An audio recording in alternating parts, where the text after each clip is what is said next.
Good morning সবাইকে। রাধে রাধে। এখন বাজে সকাল 4:45। ছেলে আর মেয়ের টিফিন রেডি করছি। আজকে টিফিনে দেব লুচি আলুর দম।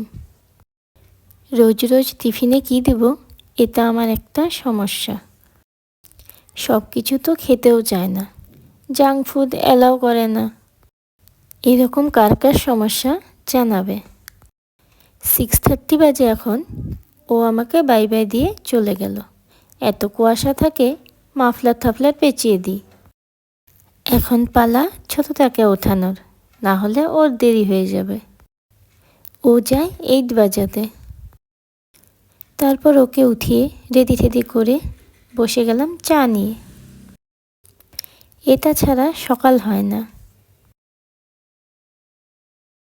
তারপর ওরা দুইজনও আমাকে বাই বাই দিয়ে চলে গেল। তারপর আমিও সকালে ব্রেকফাস্টটা সেরে নিলাম, ঘরের কাজও সব সেরে নিলাম। তারপর হাজব্যান্ডকে বললাম ছেলেকে আনতে আমিও যাব। একা একা ঘরে বসে কি করব। দুজন মিলে গল্প করে করে পৌঁছে গেলাম স্কুলে। ওদের স্কুলে টিচাররা নিজেরা দাঁড়িয়ে থাকে স্টুডেন্ট নিয়ে। প্যারেন্টস দেখবে, তারপরে ছাড়বে। আজকে যাওয়ার সময় ভাসুরের মেয়েকেও নিয়ে যাব। ও পড়ে অন্য স্কুলে।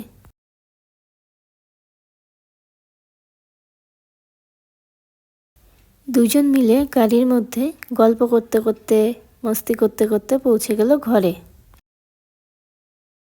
আজকে দুপুরের মেনুতে ছিল শাক, ইলিশ মাছ। খাওয়া দাওয়া সব কাজ সারতে সারতে বিকেল হয়ে গেল। বাচ্চাদের রোজের ডিউটি টিউশনি পৌঁছে দিলাম টিউশনি ম্যাডামের ওখানে। ছেলেকেও টিউশনিতে ঢুকিয়ে দিলাম। তারপরে আমরা চলে গেলাম সবজি বাজার করতে। একদিনও আমাকে ভুলে বলে দিয়েছিল, পূজা তোমাকে আমি সবজি বাজার করতে নিয়ে যাব। তারপর থেকে আমি রোজই বলি কবে নিয়ে যাবে, কবে নিয়ে যাবে। সেজন্য আজকে নিয়েই গেল। ভালোই লেগেছিল গিয়ে, দেখে দেখে বাজার করেছি। আমার বাজার করতে ভালোই লাগে। তোমাদের কার কার সবজি বাজার করতে ভালো লাগে? মাছ বাজারে ঢুকি না, ভালো লাগে না। ব্যাগ ভর্তি করে বাজার করে নিলাম। সব তো আমি রাখবো না, কিছুটা রান্নার দিদিকে দিয়ে দিব। রান্নার দিদিও খুশি হয়ে যাবে। তারপর ঘরে চলে এসেছি।